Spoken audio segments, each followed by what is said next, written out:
Bharatiya Janata party द्वारा पश्चिम बंगाल में तृणमूल कांग्रेस कार्यकर्ताओं की बर्बर हिंसा, हत्या, दुष्कर्म, लूटपाट के खिलाफ बुधवार को आहूत देशव्यापी धरना आंदोलन में छत्तीसगढ़ भाजपा और मोर्चा प्रकोष्ठों के वरिष्ठ नेताओं, पदाधिकारियों, सांसदों, विधायकों व कार्यकर्ताओं ने अपनी प्रभावी उपस्थिति दर्ज कराई। छत्तीसगढ़ में भाजपा द्वारा टीएमसी के खिलाफ दोपहर 2 बजे से 5 बजे तक कोरोना गाइडलाइन का पालन करते हुए सभी कार्यकर्ता अपने अपने घर के बाहर धरने पर बैठे। भाजपा प्रदेशाध्यक्ष विष्णुदेव साय, धर्मपत्नी श्रीमती कौशल्या साय और भाजयुमो प्रदेश कार्य समिति सदस्य दीपक अंधारे अपने निवास बगिया में धरने पर बैठे। पूर्व मुख्यमंत्री डॉक्टर रमन सिंह के निवास पर पूर्व मुख्यमंत्री डॉक्टर रमन सिंह, संगठन महामंत्री पवन साय, राज्यसभा सांसद रामविचार नेताम व पूर्व मंत्री राजेश मूणत धरने पर बैठे। नेता प्रतिपक्ष धर्मलाल कौशिक अपने निवास बिल्हा, पूर्व मंत्री व विधायक बृजमोहन अग्रवाल राजधानी स्थित अपने सिविल लाइन निवास और पूर्व मंत्री व विधायक अजय चंद्राकर अपने राजधानी रायपुर स्थित निवास पर, भाजपा प्रदेश महामंत्री नारायण चंदेल चांपा जांजगीर, भूपेंद्र सवन्नी बिल्हा, किरण देव जगदलपुर, पूर्व विधानसभा अध्यक्ष गौरी शंकर अग्रवाल ने रायपुर में बंगाल हिंसा के खिलाफ धरना दिया। सांसद सुनील सोनी, संतोष पांडे, विजय बघेल, पूर्व मंत्री केदार कश्यप, महेश गागड़ा, भाजपा नेता सुभाष राव, संजय श्रीवास्तव, श्रीचंद सुंदरानी, छगन मुंदड़ा, पूर्व विधायक व अंतर जातीय मोर्चा के प्रदेश अध्यक्ष नवीन मार्कंडे, प्रदेश अंतर जनजातीय मोर्चा के प्रदेश अध्यक्ष विकास मरकाम, ओबीसी मोर्चा अध्यक्ष अखिलेश सोनी, प्रदेश प्रवक्ता नीलू शर्मा व अनुराग सिंह देव, अमित साहू, महिला मोर्चा की प्रदेश अध्यक्ष शालिनी राजपूत, किसान मोर्चा के प्रदेश प्रभारी संदीप शर्मा, केदार गुप्ता, भाजपा के सभी मोर्चा प्रकोष्ठों के कार्यकर्ताओं ने बंगाल हिंसा के खिलाफ अपने अपने निवास के बाहर धरना दिया।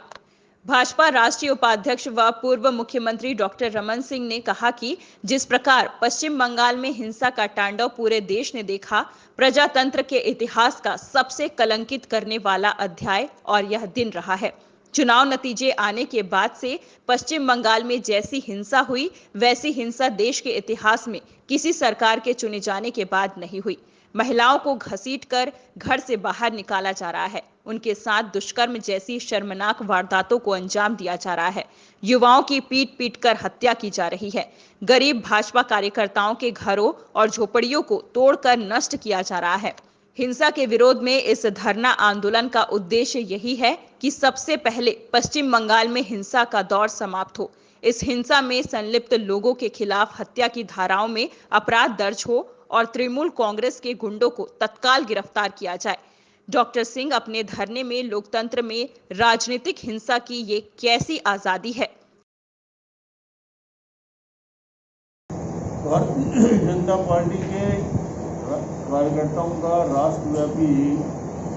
धरना पश्चिम बंगाल के मुख्यमंत्री बने ममता बनर्जी जिसके भय और आतंक से और जिसके तृणमूल कांग्रेस के गुंडे उनके निर्देश पर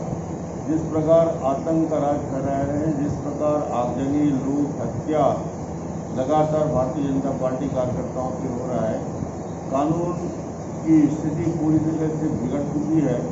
और एक प्रकार से बंगाल जल रहा है और ये सब मुख्यमंत्री के इशारे पे सह पे हो रहा है। प्रशासन हाथ में हाथ धरे बैठा हुआ है। कलेक्टर और एसपी मूक दर्शक की तरह इस पूरी घटना को देख रहे हैं। ये प्रजातंत्र में चुनाव होते हैं, हार होती है, मगर इस प्रकार का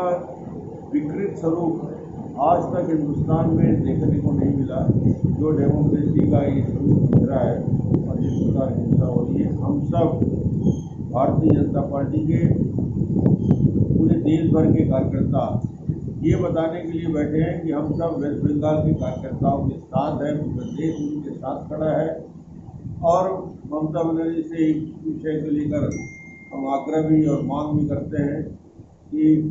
तत्काल कानून व्यवस्था की स्थिति को ठीक करें। एसडीएम और डीएम को और एसपी को निर्देशित करें और उनकी जवाबदेही तय करें कि यदि कहीं हत्या होती है, लूट होती है,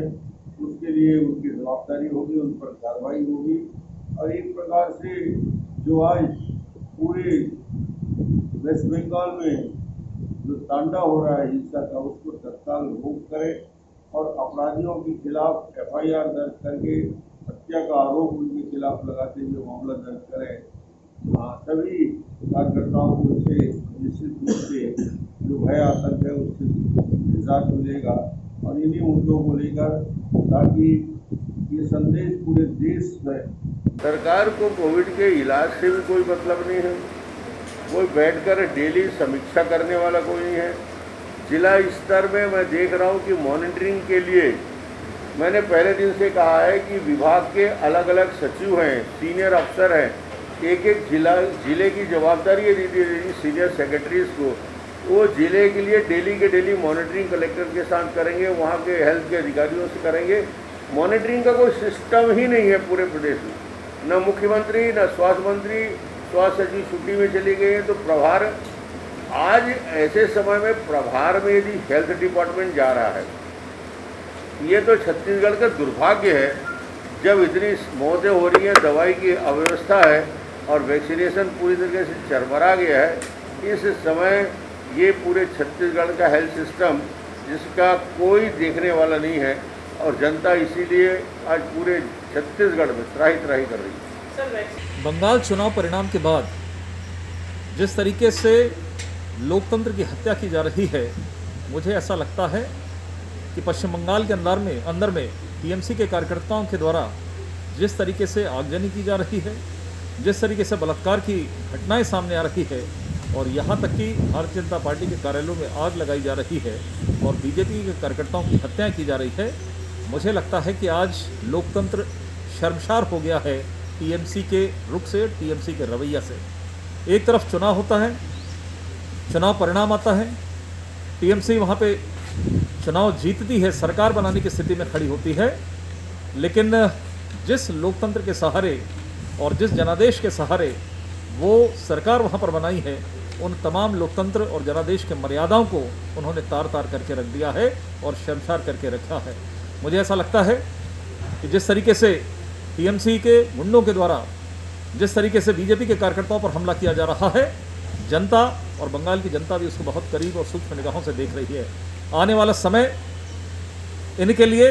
निश्चित रूप से कठिन समय होने वाला है और मुझे ऐसा लगता है कि जिस तरीके से चुनाव आयोग ने इस विषय को संज्ञान में लिया है और केंद्र की सरकार ने इसको संज्ञान में लिया है, मुझे लगता है कि अब आवश्यकता इस बात की है कि इन गुंडों को जेल की सलाखों के पीछे भेजें और एक सरकार किस तरीके से चलती है, और सरकारें तो आती जाती हैं, लेकिन लोकतंत्र किस तरीके से मजबूत हो, ये आज टीएमसी के कार्यकर्ता और टीएमसी के नेताओं को सिखाने की जरूरत है। आज इसी कड़ी को लेकर पूरे देश के अंदर में भारतीय जनता पार्टी का जो सबसे बड़ा विशाल परिवार है, हम पूरे राज्यों के अंदर में मंडल स्तर तक के कार्यकर्ता, बूथ स्तर तक के कार्यकर्ता आज टीएमसी के गुंडों के द्वारा जिस तरीके से घटनाएं को अंजाम दिया गया है, उसके विरोध में हम एक दिवसीय यहाँ पर धरना दे रहे हैं। इस एक दिवसीय धरना के माध्यम से हम उन गुंडों का विरोध करते हैं, उन टीएमसी का विरोध करते हैं और लोकतंत्र मजबूत हो इस देश के अंदर में, उसके समर्थन में आज हम यहाँ पर एक दिवसीय धरना दे रहे हैं। आज भारतीय जनता पार्टी के राष्ट्रीय आह्वान पर पूरे भारत में एक दिवसीय धरना प्रदर्शन रखा गया है। राष्ट्रीय अध्यक्ष JP नड्डा जी, प्रदेश अध्यक्ष छत्तीसगढ़ विष्णुदेव साय जी, पूर्व मुख्यमंत्री डॉक्टर रमन सिंह जी, जिलाध्यक्ष मधुसूदन यादव जी के नेतृत्व में आज राजनांदगांव, छत्तीसगढ़ प्रदेश एवं पूरे देश में पश्चिम बंगाल में 2 मई को जब चुनाव का रिजल्ट आया, उसी दिन रात में भारतीय जनता पार्टी के कार्यकर्ताओं पर हमला और आगजनी का तांडव चालू हो गया। बहन बेटियों के ऊपर अत्याचार, घरों को जलाया गया। साउथ हावड़ा से मुझे आज भारतीय जनता पार्टी के एक कार्यकर्ता का फ़ोन आया। वो बहुत डरा हुआ था। उसने बताया कि अभी तक 11 कार्यकर्ताओं की हत्या कर दी गई है।